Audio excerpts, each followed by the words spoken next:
Olá pessoal, bem-vindos à Escola Fácil com a ProShark, onde aprender é legal e divertido. Se a pandemia bugou seus estudos, aqui é o lugar certo para recuperar o tempo perdido. Então, inscreva-se no canal, ativa o sininho e dê um like neste vídeo. Tudo bem? Prontos para aprender?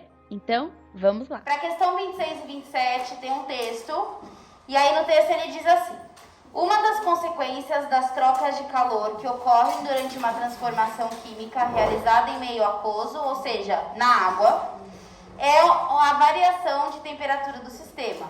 Se o sistema receber calor, esse sofrerá um aumento de temperatura. E se ceder calor, terá queda de temperatura. Durante uma reação química realizada em meio aquoso, ou seja, na água, observa-se a variação da temperatura do sistema de 22 para 28 graus. Então, antes da gente responder essa questão, é importante vocês saberem da existência de dois tipos de reações químicas, certo? A primeira delas chama-se endotérmica. O que é uma reação endotérmica? É aquela em que ocorre a absorção de energia. Então, a reação absorve energia ou absorve calor, certo? E o que é calor? Calor é a mesma coisa que energia em movimento. Então, quando alguém vira e fala assim, nossa, estou morrendo de calor, essa pessoa não está usando o termo calor da forma em química. Ele está falando que está com muita temperatura, sei lá, a pessoa está com calor, certo? Está quente. Mas o calor em si, em química, ele é definido como energia em movimento, sendo que sempre essa energia vai sair do corpo que tem maior temperatura para o corpo que tem menor temperatura, pensando no natural. Então, vamos voltar no exemplo da pessoa que está com calor, que falou que está com calor. Muito provavelmente, a temperatura dela, ou melhor, se ela é uma pessoa, a temperatura dela com certeza é maior do que a do ambiente. A menos que ela esteja no calor do Rio de 40 graus, aí ela está com a temperatura menor que a do ambiente. Mas, na maior parte das vezes, a gente tem a temperatura maior do que o entorno, certo? E aí, nessa situação, a gente perde calor para o ambiente, porque o nosso corpo está mais quente que o nosso entorno. Então, nessa situação, o nosso corpo libera calor para o ambiente. Até chegar a uma situação que a pessoa pode virar e falar, nossa, estou começando a ficar com frio. E aí, nessa situação, o que vai acontecer? Ela está tentando absorver calor do ambiente, só que ela não vai conseguir porque o corpo dela em si está com a temperatura maior. E aí ela coloca uma barreira para dificultar a perda de calor. Todos vocês agasalhados estão dificultando a perda de calor para o ambiente. Não significa que não esteja acontecendo. Eu que estou de camiseta, estou perdendo calor mais facilmente para o ambiente do que quem está de blusa. Certo? Se eu tivesse, por exemplo, de vestido, eu estaria perdendo calor tanto nos braços quanto nas pernas. Certo? Então, o que acontece? Essa energia, ela sempre vai variar de um corpo que tem temperatura maior para o corpo que tem temperatura menor. Beleza? Tudo bem até aqui? Aí, o que então seria essa tal da reação endotérmica? Imagina um sistema em que ocorre uma reação química e a reação começa a absorver calor do sistema. Outra situação, quando você está cozinhando alimentos, certo? Se você está cozinhando, o sistema como um todo vai perder energia para as reações químicas que estão rolando no produto, na coisa que está sendo cozinhada. Por exemplo, você pega uma carne crua e coloca ela dentro do forno para ser assada.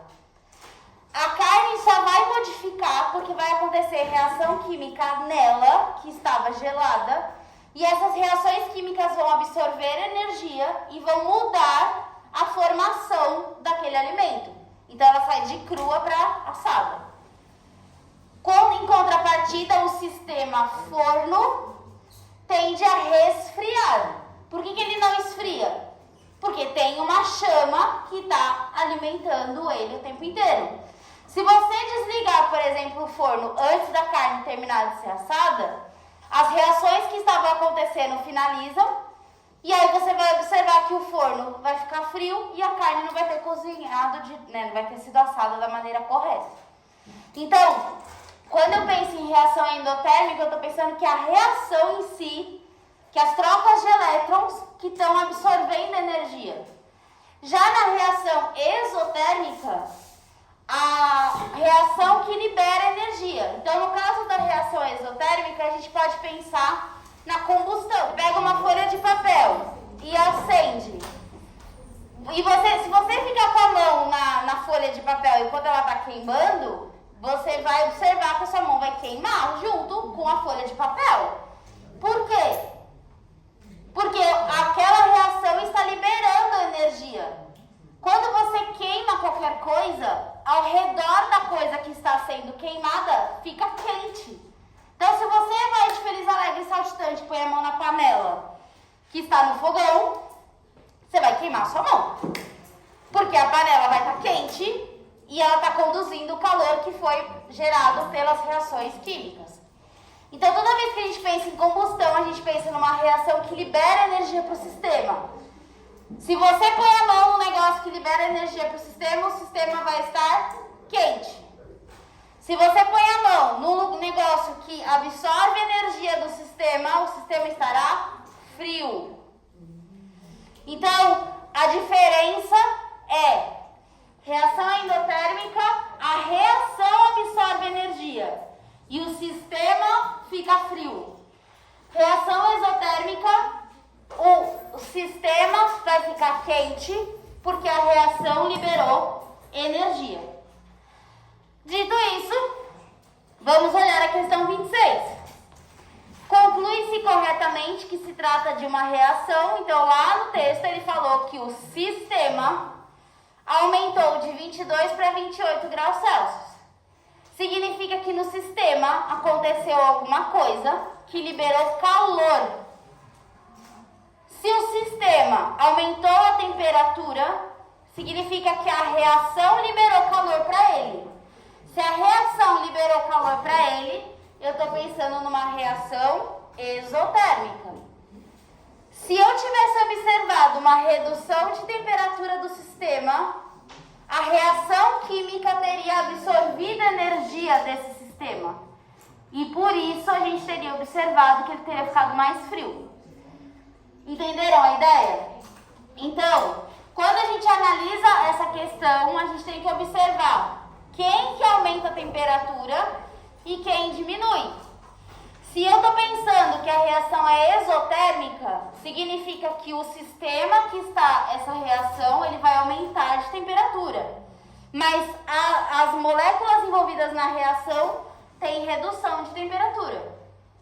Porque elas liberam calor para algum lugar. Imagina, se você, por exemplo, no meu caso aqui, eu estou com calor agora. Então eu estou liberando calor para o ambiente. Eu estou quente, eu estou mais quente do que eu deveria. Então eu estou liberando calor para o ambiente. A hora que eu liberar todo o meu calor e tiver uma sensação de que eu não estou mais sentindo isso, não estou suando mais, por exemplo, o que vai acontecer? Eu vou resfriar. Então eu fico mais fria. É a mesma ideia aqui. Se a reação absorveu calor do sistema, o sistema ficou frio. Se a reação liberou calor para o sistema está quente, aí quem produziu a reação ficou frio. Entenderam a ideia? Sempre tem uma troca. O calor sempre é uma energia que está se movimentando. E aí a tendência natural dele é ir do lugar que está com a maior temperatura para o lugar que tem a menor temperatura, até que haja um equilíbrio dos dois. Então, a resposta dessa questão é a letra A. Por quê? A reação é exotérmica e essa reação, por ser exotérmica, cedeu, liberou energia para o sistema e esse sistema teve aumento de temperatura. Não pode ser endotérmica, então não pode ser a letra C nem a letra D, porque se fosse endotérmica eu observaria que o sistema teria uma queda na temperatura e não foi o que aconteceu. Também não pode ser a letra E, isotérmica. Iso significa igual. significa temperatura igual. E houve variação de temperatura. Se houve variação de temperatura, não pode ser isotérmico. E a letra B está errada porque ele fala que a reação exotérmica é aquela que absorve energia do sistema. E não é isso que acontece. Reação exotérmica libera energia para o sistema. Tudo bem? Dúvidas?